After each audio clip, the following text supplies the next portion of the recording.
Let's learn how to swap a character in PixieLabs. In the previous video, we went ahead and created a storyboard for the energy drink Haymaker. But what happens when the client calls and wants a change? Easy. In PixieLabs, just click Edit on the frame, then click the Mark Changes icon. You should then proceed to select the character by utilizing the rectangle tool. In the References section, we need to add the character we want to change. Alright, so now my next step is to carefully write down in these instructions precisely what it is that I want to alter or adjust.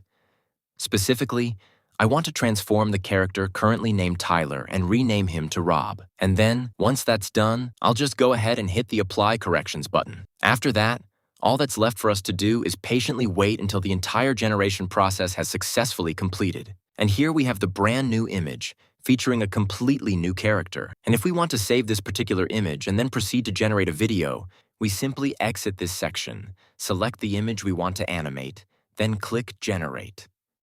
So, here we have the newly updated video. And now, it's your turn to give it a try. You should go into PixieLabs Storyboard feature and try your hand at remixing a character or an element. And I will see you in the next video.